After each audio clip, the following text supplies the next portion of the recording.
Selamat datang di mata kuliah Farmasi. Selamat datang di mata kuliah Farmasi Industri 3, Farmasi Industri 2. Materi kali ini adalah tentang validasi.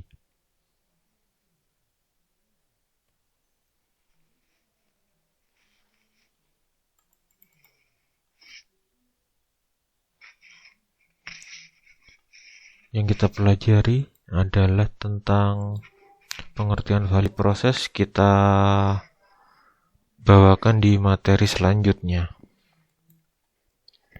Untuk validasi, ini ada proses validasi, kualifikasi, dan kalibrasi.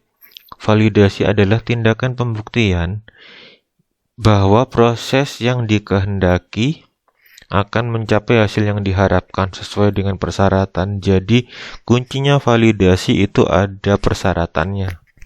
Sebagai contoh, untuk validasi metode, ada persyaratan linearitas, presisi, akurasi.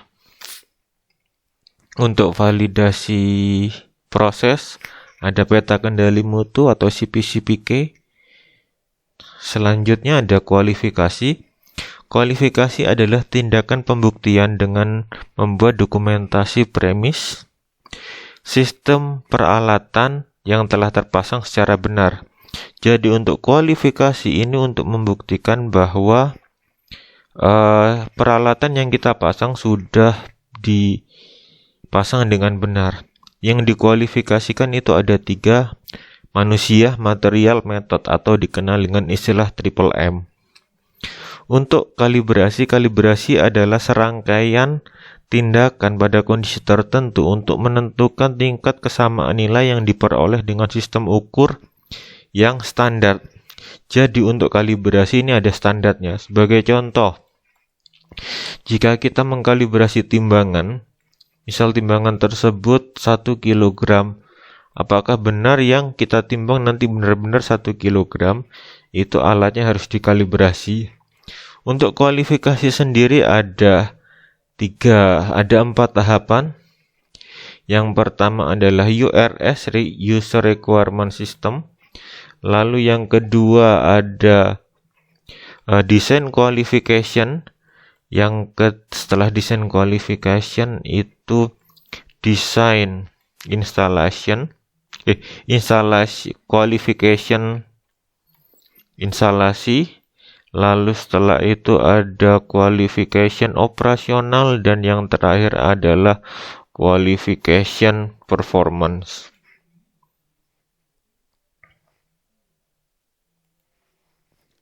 Nah, sebagai produk dari GMP, pada saat kita melakukan proses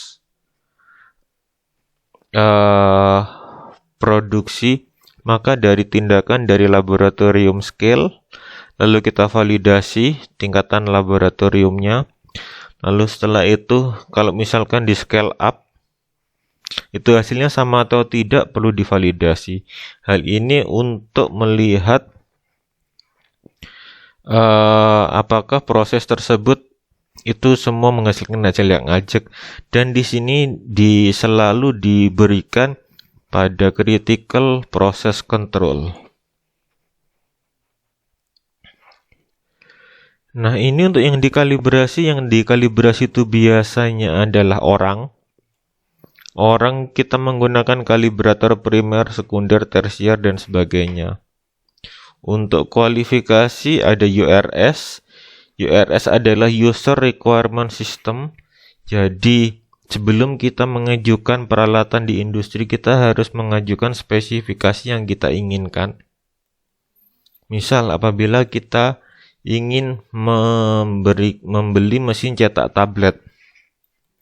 Nah, mesin cetak tablet tersebut dia bisa mencetak berapa ribu tablet dalam 1 menit. Terus pre-kompresnya berapa, post-kompresnya berapa. Itu yang harus kita masukkan di URS. Lalu setelah URS datang, kita lakukan design qualification. Nah, pada design qualification ini, kita biasanya menerima tawaran dari pihak ketiga atau dari pihak supplier dari mesin. Lalu kita lihat desainnya itu sama atau tidak dengan yang kita inginkan. Nah, selanjutnya ada installation qualification. Di installation qualification ini adalah proses pemasangan alatnya. Lalu ada operational qualification. Pada saat operational qualification ini sudah alat tersebut dijalankan dan kita nanti bisa mengetahui gimana proses berjalannya alat tersebut. Lalu untuk performance qualification ini apakah benar alat yang kita lakukan, alat yang kita cek sesuai spesifikasi. Saya ambil contoh apabila kita mau beli komputer. Pada saat beli komputer, kita menentukan URS, User Requirement System, spesifikasinya. Misal, saya mau beli komputer, saya gunakan untuk main game Tomb Raider. Nah, untuk itu untuk URS-nya. Lalu desain kualifikasinya berarti saya perlu Ryzen 7 5400. RAM saya perlu 16 GB atau 32 GB. Harddisk saya perlu SSD 512. Terus untuk harddisk yang ada SSD 2 TB. Itu masuk ke design qualification. Untuk installation qualification, pada saat barangnya datang lalu dirakit, nah itu adalah proses installation qualification. Jadi kita memasangnya sudah benar atau enggak, itu installation qualification. Lalu operational qualification. Pada saat operational qualification kita coba, setelah komputer tersebut jadi, kita pasang setupnya. Lalu kita coba, kita pencet tombol lowernya nyala atau tidak. Kita buka, kita coba keyboardnya bisa jalan semua apa enggak, adakah keyboard yang enggak bisa dipakai. Misal hanya miss atau keylocknya miss. Terus mouse-nya bisa berjalan atau tidak. Nah, terus kalau misalkan sistem shutdown-nya bisa jalan atau enggak. Itu adalah operational qualification. Untuk performance qualification, baru kita coba komputer dengan spek tersebut untuk main Tomb Raider. Kita lihat FPS-nya berapa, kita lihat koneksinya gimana. Nah, selanjutnya untuk validasi, yang divalidasi itu adalah metode. Yang divalidasi pertama adalah validasi metode analisis. Yang kedua adalah validasi proses. Yang ketiga adalah validasi pembersihan atau cleaning validation. Untuk tujuannya dilakukan validasi itu senantiasa harus memenuhi standar ini. SWIP. Safety, quality, identity, potensi, dan purity.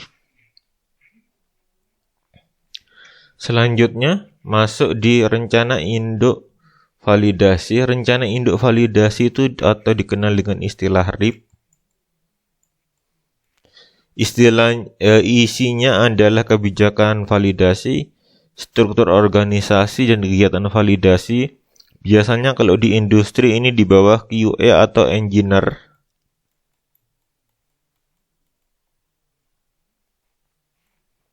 Nah, lalu yang ketiga adalah ringkasan fasilitas, sistem, peralatan, proses yang akan divalidasi, format dokumen, ada format protokol validasi, format laporan validasi, perencanaan, dan jadwal pelaksanaan. Lalu kita apabila ada pengendalian perubahan, dan yang terakhir acuan dokumen yang digunakan. Biasanya kita gunakan standar dari mana, misal dari USP atau dari GMP, terserah mau diambil yang mana.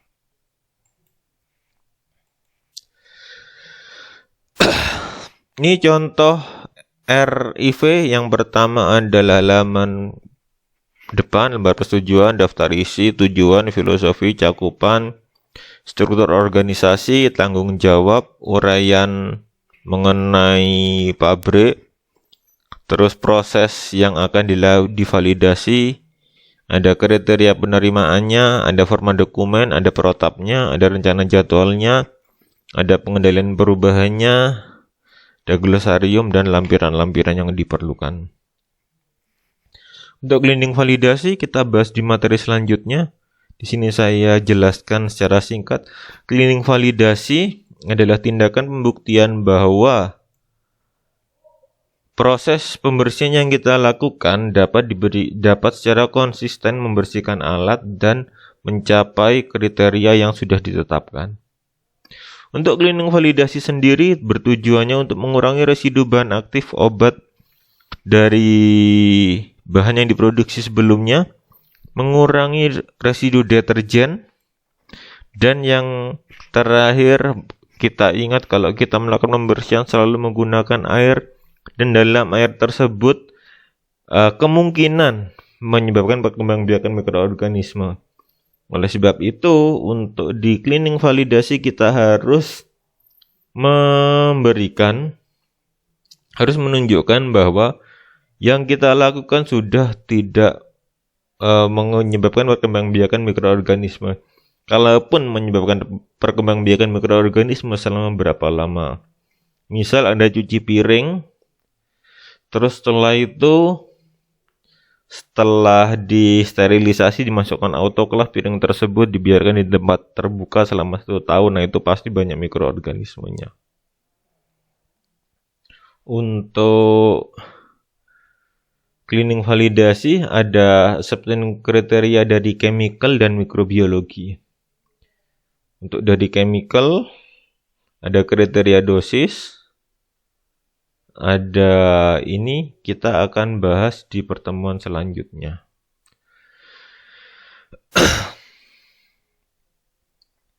Nah, selanjutnya validasi proses. Validasi proses itu tujuannya dalam proses produksi untuk persyaratannya untuk selalu menjaga jaminan mutu produk, dan persyaratan CPOB adalah validasi dan stabilitas. Oleh sebab itu, kita harus melakukan validasi dari prosesnya dan alatnya selalu kita kualifikasi dan terkalibrasi. Lalu, dengan untuk membuat persyaratan registrasi, ini kita perlu data untuk pembuktian mutu, keamanan, dan khasiat. Dokumennya adalah validasi proses, validasi metode, analisa, dan uji stabilitas. Untuk validasi proses produksi ada protokol validasi. Nah, ini laporan protokol validasi itu minimal ada tujuan, ruang lingkupnya. Tujuannya itu untuk memastikan bahwa proses tersebut menggunakan formula dan tahapan yang telah ditetapkan untuk menghasilkan produk yang sesuai spesifikasi dengan konsisten. Ingat, ini ada kata konsisten. Untuk menyebutkan ruang lingkup yang dijalankan agar batas-batas cakupan dan diamati secara jelas. Jadi ruang lingkup ini nanti kita melihat batasan apa aja yang harus dilakukan. Nah, selanjutnya ada tugas dan tanggung jawab. Yang menyusun protokol siapa? Yang melakukan kualifikasi mesin, kualifikasi infrastruktur, kualifikasi metode analisa. Lalu dilanjutkan dengan alur proses untuk menentukan titik kritis dan parameter kritisnya. Lalu setelah itu ada rancangan validasi dan proses produksi. Ini berisi uraian rencana validasi yang dilakukan. Berapa titik samplingnya, jumlah samplingnya, persyaratannya berapa harus ditentukan sebelum dilakukan validasi. Misal apabila kita melakukan kualifikasi ruang proses produksi, semua protap atau SOP atau work instruction yang terkait dari verifikasi dokumen. Ingat, pada pertemuan pertama kita sudah bahas hierarki dokumen. Yang pertama itu adalah yang paling dasar itu work instruction. Selanjutnya ada SOP atau protap. Yang paling puncak adalah dokumen dari GMP. Untuk kriteria penerimaan hasil, menyebutkan bahwa kriteria hasil yang diperoleh pada parameter kritis yang sudah ditetapkan, misal homogenitas pencampurannya gimana, keseragaman kandungannya gimana. Lalu data hasil pengamatan menguraikan hasil dan parameter yang diamati. Hasil dibuat dalam lembar kerja yang sesuai. Selanjutnya dianalisa data, menguraikan data dan dilakukan menggunakan metode statistik yang sesuai. Kalau misalkan kita menggunakan validasi proses, yang digunakan biasanya adalah CP/CPK. Kalau CP/CPK dirasa terlalu lebar, kita bisa menggunakan metode kusum. Nanti metode kusum ini diderivatisasi lagi akan menjadi multiple linear regresi kusum.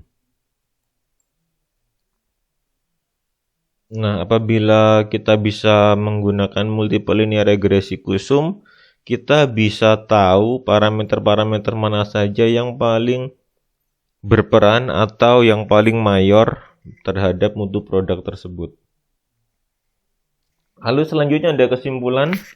Kesimpulan menguraikan dari pelaksanaan proses validasi sesuai dengan analisa yang dilakukan. Rekomendasi hasilnya gimana.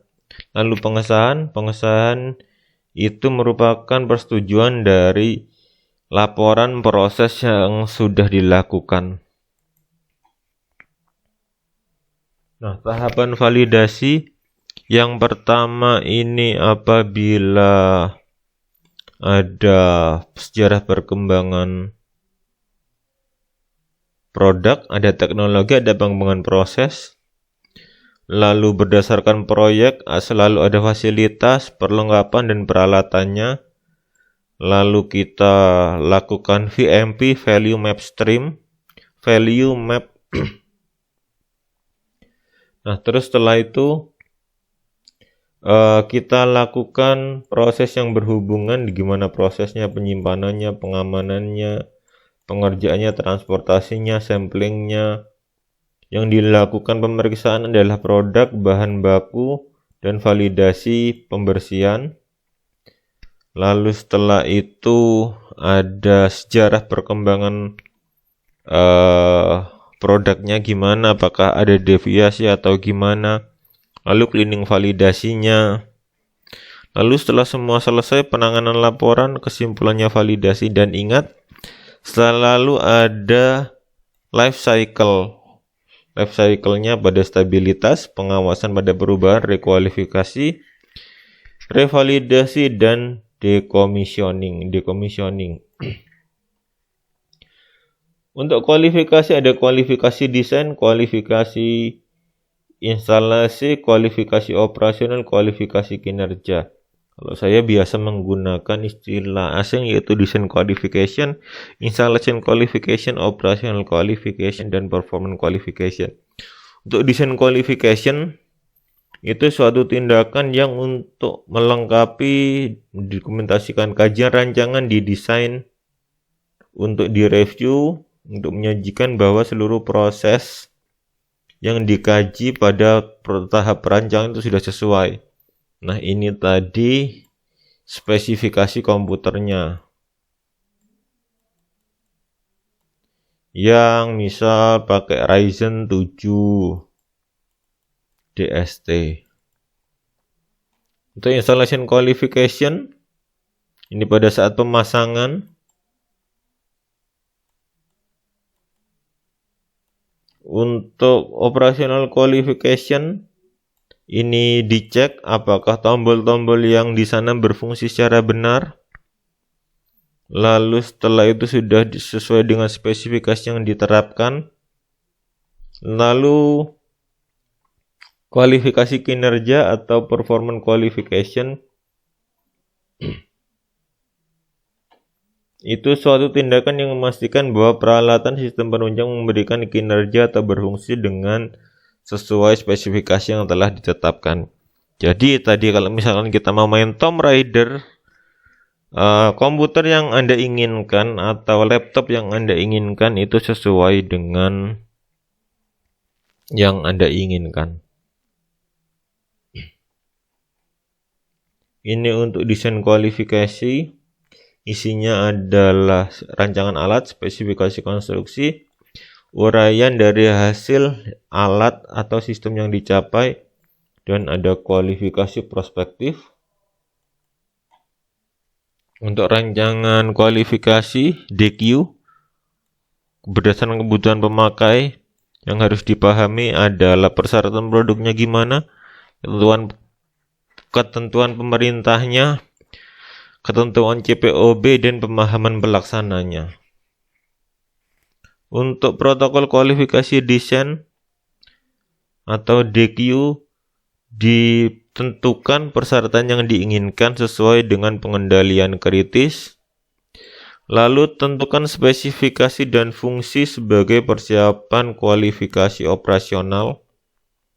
Lalu untuk spesifikasi teknik ada spesifikasi material, ada gambar mesin, data motor dan komponen, daftar periksa untuk kualifikasi instalasi, dan pengesahan kualifikasi desain. Apabila desainnya sudah dikualifikasi, bisa lanjut ke installation qualification. Untuk installation qualification tujuannya untuk menjamin dan mendokumentasikan bahwa skema atau peralatan yang diinstalasi sudah sesuai yang tertera pada dokumen pembelian, manual, dan alat spesifikasi yang sudah ditetapkan. Untuk itu, memastikan bahwa peralatan yang telah dipasang sesuai dengan rencana desain dan spesifikasi. Melakukan kalibrasi. Nah, kalibrasi ini dilakukan pada saat installation qualification. Terus pekerjaan dilakukan selama konstruksi sedang berjalan. Jadi pada saat kita memesan alat, lalu alatnya datang, kita lakukan installation qualification. Beberapa sistem tertentu harus dibuktikan dan dapat beroperasi dengan baik sesuai dengan desain spesifikasi. Biasanya yang paling dicek adalah emergency stop. Karena keadaan emergency, apabila alat tersebut tidak bisa dimatikan, maka akan ada masalah di kemudian hari. Untuk installation qualification yang harus diperiksa adalah sesuai dengan spesifikasi ordernya. Pemasangan dilakukan oleh sistem perusahaan mutu. Pemasangan itu secara tepat dan aman, dan harus diperiksa spesifikasinya. Jadi kalau misalkan ada seal-sealnya dari Jerman, itu harus benar-benar dibuktikan bahwa seal tersebut dari Jerman. Untuk protokol kualifikasi instalasi atau installation qualification ada deskripsi sistem, ada utilitas dan fasilitas, ada labeling, ada kalibrasi, ada verifikasi. Untuk pengecekannya yang pertama adalah identifikasi pada kemasannya, kalibrasinya, instalasinya, ada dokumen instruksi, lalu spesifikasi dan pemeriksaan instalasi tersebut. Yang terakhir adalah sarana penunjangnya sesuai atau tidak. Untuk sarana penunjang salah satunya pada perusahaan kita kenal dengan nama boiler. Boiler itu adalah suatu alat yang digunakan untuk membuat steam atau panas. Nanti panas tersebut banyak digunakan pada kalau misalkan pabrik infus itu digunakan untuk sterilisasi, kan menggunakan uap panas. Biasanya digunakan autoclave. Autoclave-nya itu nanti perlu boiler. Nah, boiler tersebut apakah dia sesuai dengan yang pada autoclave-nya? Kalau tidak sesuai, Anda harus cari Caranya bagaimana biar sesuai? Kalau nggak bisa, Anda harus cari supplier yang lain.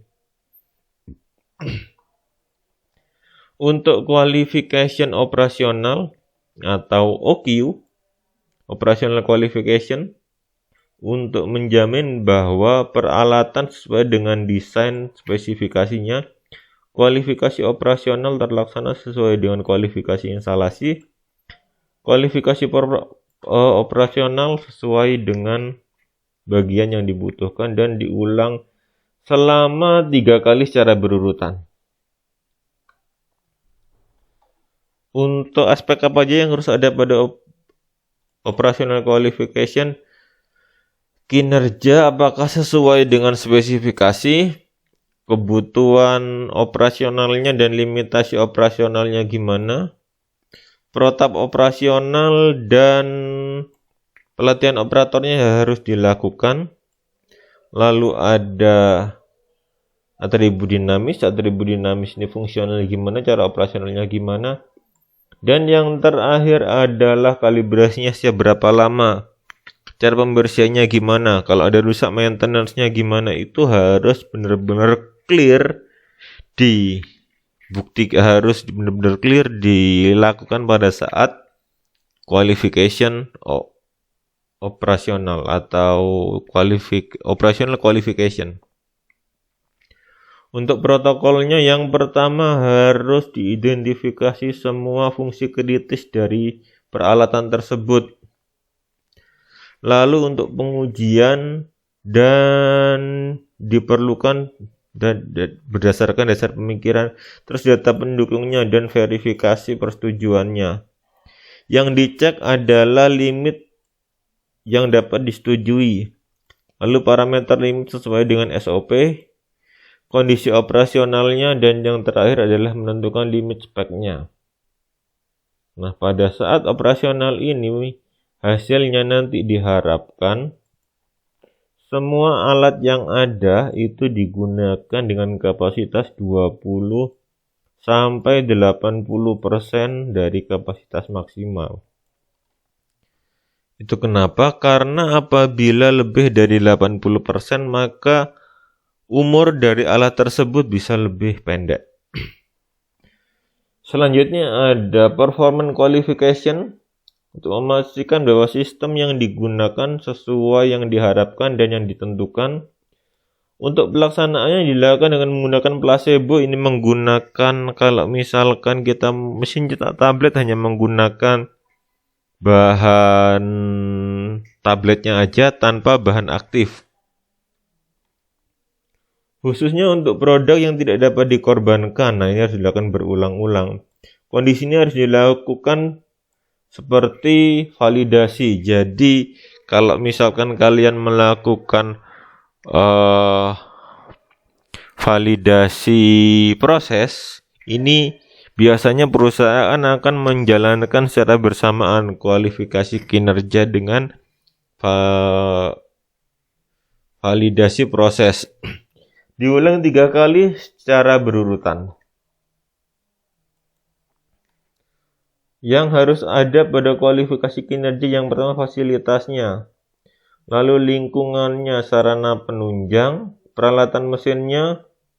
Nah, ini ada atribut dinamisnya, bagaimana kualitas akhir produk, SOP-nya, dan kondisi operasional. Semuanya harus menuju pada produk akhir, di mana produk akhir yang diharapkan adalah sesuai dengan spesifikasi,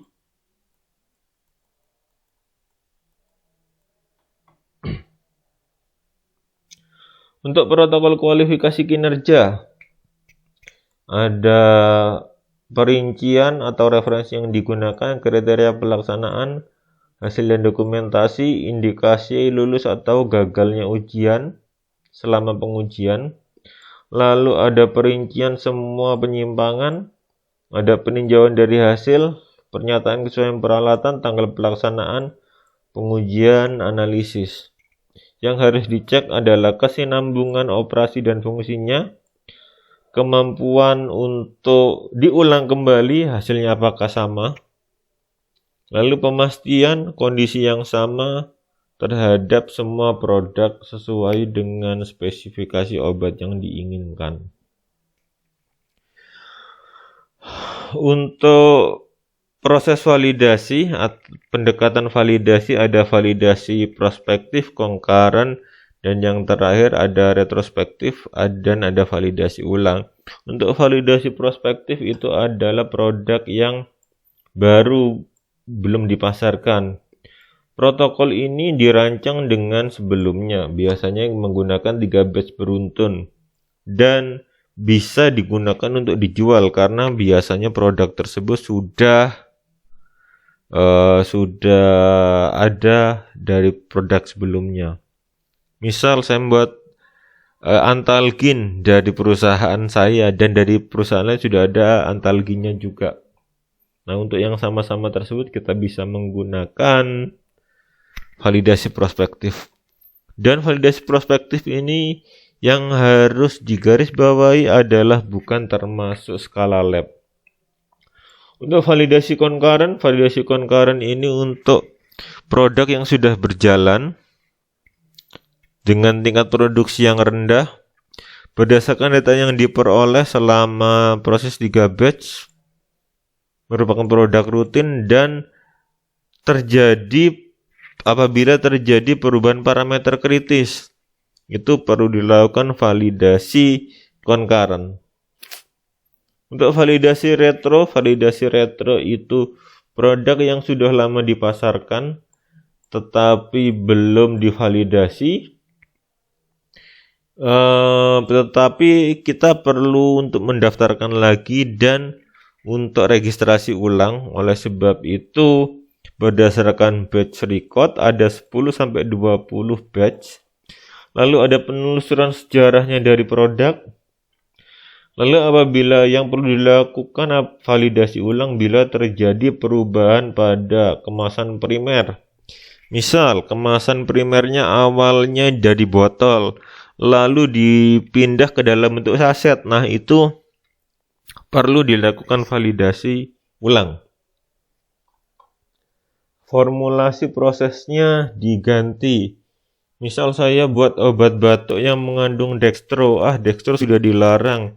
Saya mau coba kembali ke bahan alam. Kita menggunakan likoris. Itu juga perlu divalidasi ulang. Alatnya diganti. Lalu metode pengujiannya dan spesifikasinya itu ganti.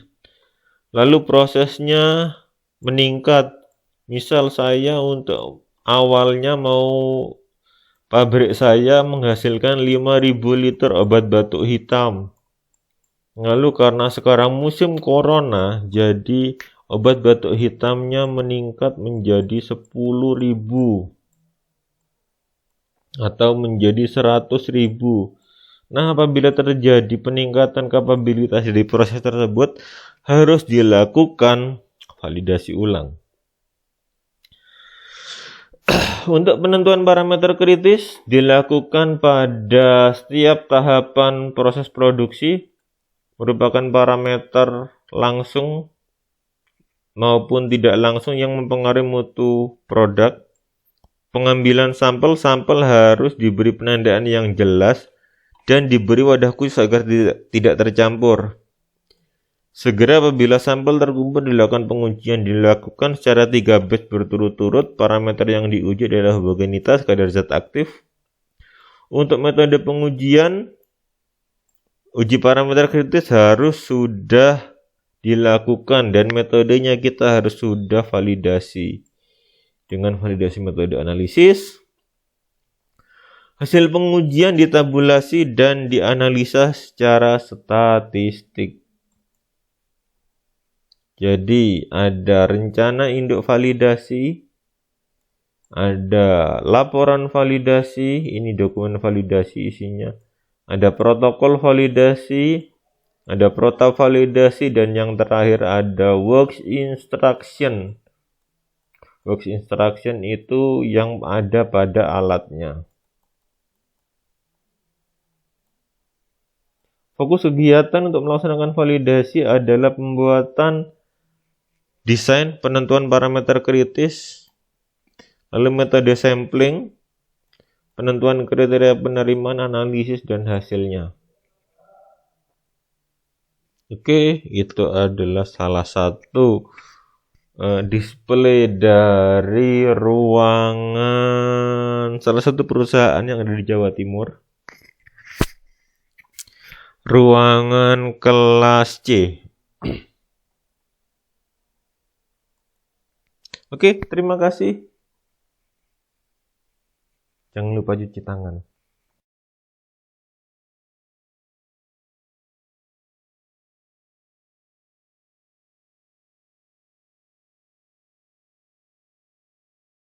Validasi.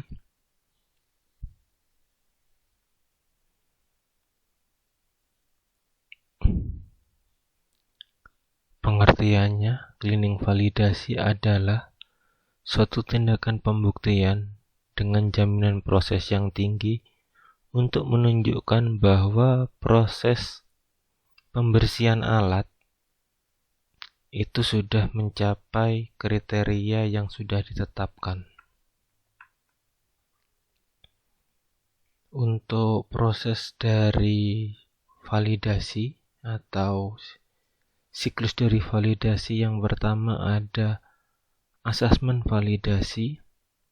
Lalu setelah itu kita menentukan requirement validasinya atau persyaratan validasinya.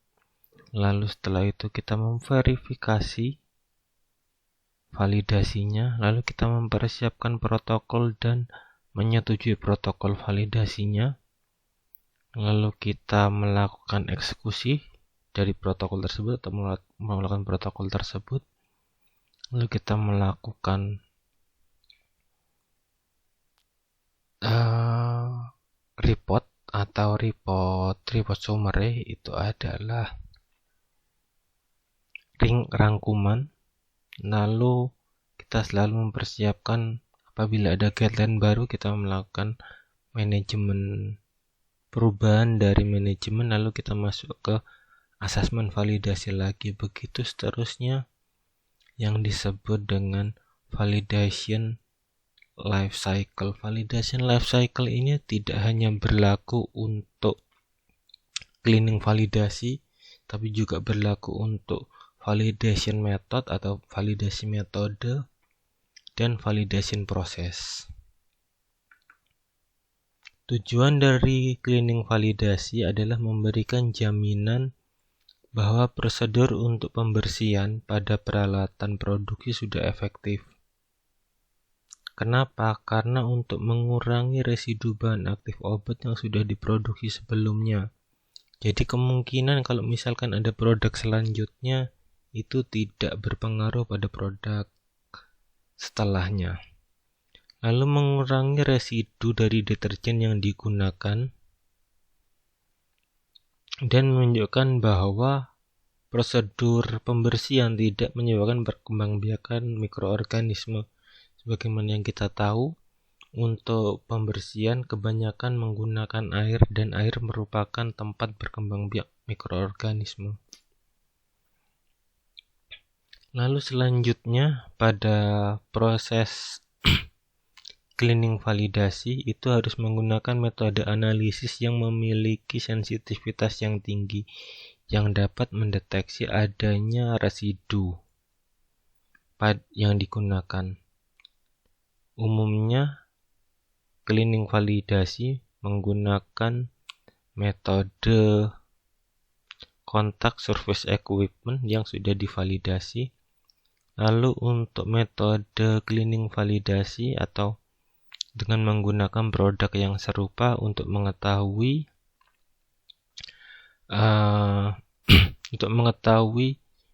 bagaimana menggunakan produk yang sama dengan juga proses yang sama untuk mengetahui acceptable itu kriteria penerimaannya, dan apabila kita selalu menggunakan kemungkinan terburuk pada produk yang kita gunakan. Jadi kalau misalkan ada krim itu sangat menempel sekali, atau pada saat kita menggunakan mesin cetak tablet dan di sana ada serbuk obat yang sangat melekat pada pans dan dye-nya, kita harus menggunakan standar itu untuk cleaning validasi. Digunakan minimal 3 kali penggunaan yang diaplikasikan untuk cleaning validasi. Lalu unsur-unsurnya ada kriteria penerimaannya, ada metode untuk pembersihannya, lalu ada metode analisa dan validasinya, ada metode samplingnya, protokol validasi dan report validasi, sama dengan life cycle validasi tadi. Untuk penerimaan di cleaning validasi kita berdasarkan visual, chemical, dan mikrobiologi. Visual itu berdasarkan kita lihat, kalau chemical itu kita uji pakai instrumen, lalu mikrobiologi kita uji dengan menggunakan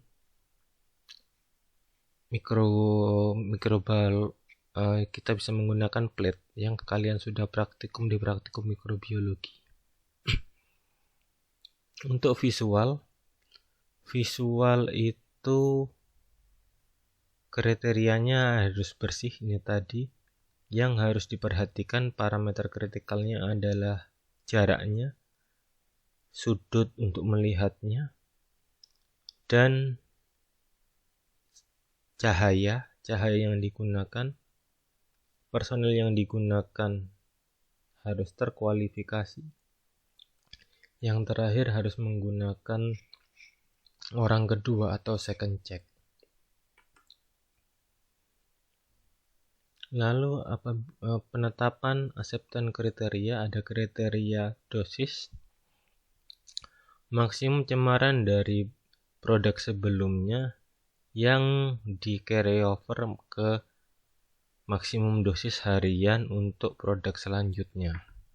Jadi cara menghitungnya adalah kita menggunakan maksimal residu A, miligram A, lalu kita menggunakan aktivitas yang paling rendah untuk produk A, lalu BS- adalah produk yang paling kecil untuk dari senyawa B, lalu kita bagi safety factor dan kita bagi ini kemungkinan produk B yang bisa terekspos untuk tubuh, dan kita kalikan antara swab area SS dan kita gunakan produk yang digunakan pada surface area-nya, jadi total area yang terkena oleh produk tersebut.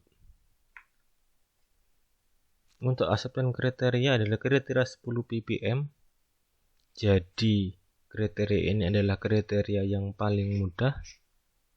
Hasil dari produk selanjutnya tidak boleh mengandung lebih dari 10 ppm. Kalau misalnya kita menggunakan kriteria bersih, tidak ada sisa produk yang sebelumnya. Berdasarkan studi, kalau terlihat itu 4 mikro per cm atau 100 mikro per 25 cm.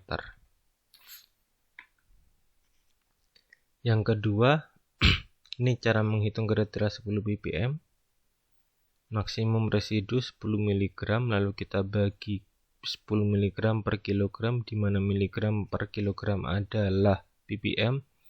Lalu kita gunakan BS-min. BS-min itu adalah batch yang paling kecil. Lalu kita kalikan dari SS atau area yang diswab dan seluruh permukaan area yang kontak dengan produk.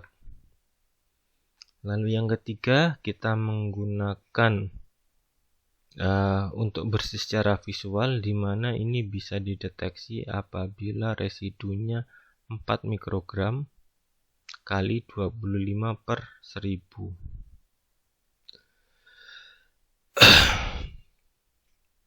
Untuk penetapan mikrobiologi adalah dengan cara pembilasan pada sampel. Pada pembilasan pada sampel tidak boleh lebih dari CFU per mililiter, atau kita apabila menggunakan metode swab kita tidak hasil dari plat sampelnya itu tidak boleh lebih dari 100 CFU per 25 cm kuadrat. Apabila kita menggunakan kontak blade tidak boleh lebih dari 100 CFU per cm kuadrat. Dan apabila mikroorganisme tersebut yang tidak boleh ada adalah coliform itu bisa dari E. coli, dan PA Pseudomonas aeruginosa, dan yang terakhir adalah Buccoldera cepacia.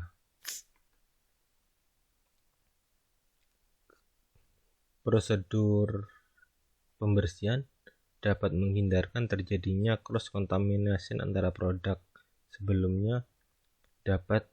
Peralatan tersebut juga bisa digunakan untuk memproduksi berbagai macam produk lainnya. Alat yang baru sudah dilengkapi SIP atau Sanitation in Place atau SIP, Cleaning in Place. Untuk mengetahui SIP dan SIP, mengetahui efektivitasnya, kita harus menggunakan cleaning validation. Untuk jenis equipment ada berdasarkan penggunaannya, ada dedicated equipment dan non-dedicated. Dedicated itu ya alatnya untuk itu aja, kalau non-dedicated itu bisa digunakan untuk berbagai macam. Jenis alat-alat tersebut akan menentukan cara untuk melakukan cleaning validasi atau prosedur pembersihan. Ada yang cleaning manual, ada yang otomatis. Untuk metode analisa yang umum kita menggunakan TOC atau metode total organic carbon. Jadi nanti sisa dari pembilasannya itu lalu kita masukkan ke alatnya namanya TOC. Dari TOC tersebut kita bisa mengetahui berapa sisa dari bilasan tersebut. Atau kita menggunakan metode spesifik, kita menggunakan HPLC, TLC atau spektrofotometer. Spektrofotometer yang kita bisa gunakan bisa UV vis, bisa IR, bisa fluoresen, tergantung dari bahannya. Untuk validasi metode, untuk metodenya harus divalidasi dulu sebelum digunakan. Apabila kita menggunakan metode compendial method, kita langsung melakukannya. Tapi apabila kita menggunakan non-compendial method, kita harus memvalidasinya. Untuk metode sampling, ada metode swab atau bahasa Inggrisnya direct surface sampling. Keuntungannya, area yang sulit dibersihkan dapat dijangkau dan dapat dievaluasi. Level kontaminasi residu ditetapkan berdasarkan area.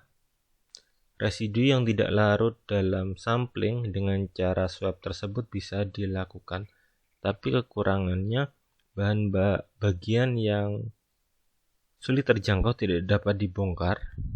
Apabila dibongkar, bagian yang tidak dapat dibongkar itu tidak bisa dilakukan sampling. Sulit ditetapkan pada produksi yang menggunakan alat skala besar. Padahal kalau kita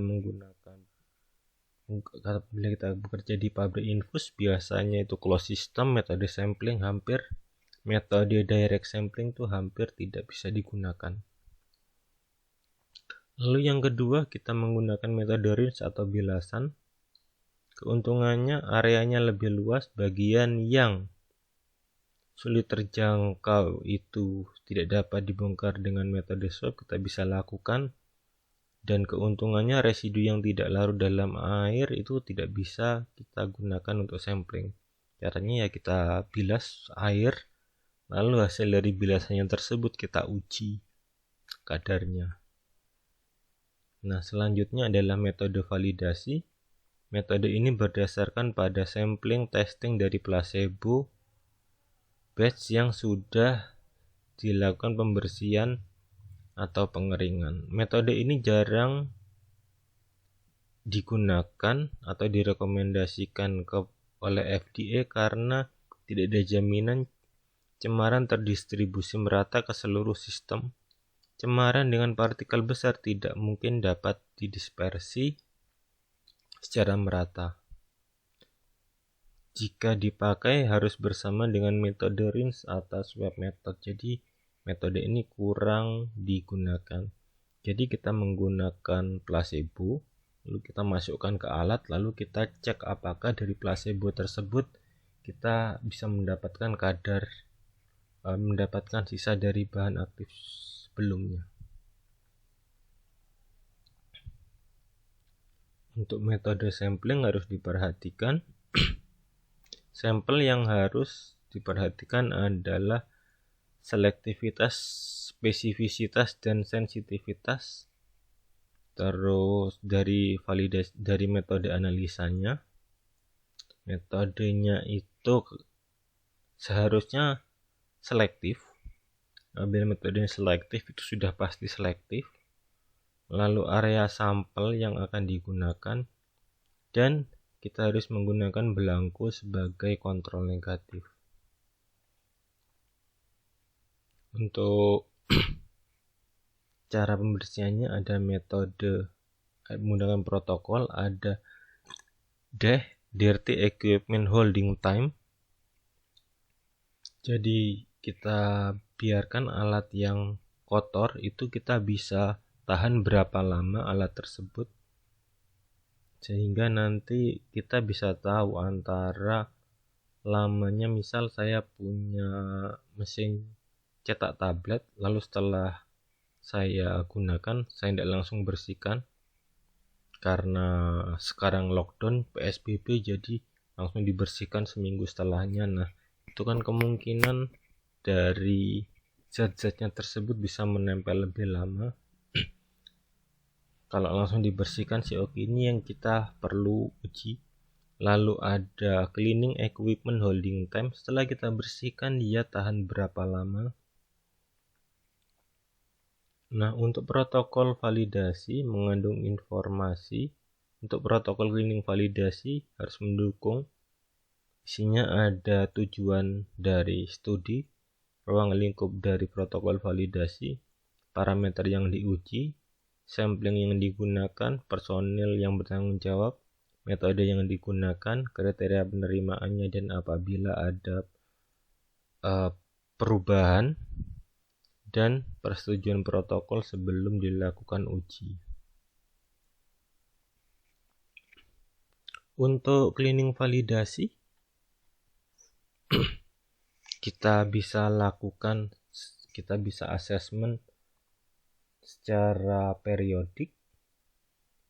Cleaning validasi itu perlu digunakan apabila ada menggunakan produk baru dengan menggunakan alat baru dan produk baru. Terus setelah itu, dan apabila kita menggunakan transfer produksi, dan di sana harus menentukan verifikasi dari minimum yang bisa diuji. Untuk cleaning validasi report isinya adalah ringkasan prosedur, sampling dan hasil tes, kesimpulan dari hasilnya bisa diterima, bisa ditolak, terus rekomendasi berdasarkan hasil, persetujuan kesimpulan, dan apabila ada deviasi atau penyimpangan. Terima kasih.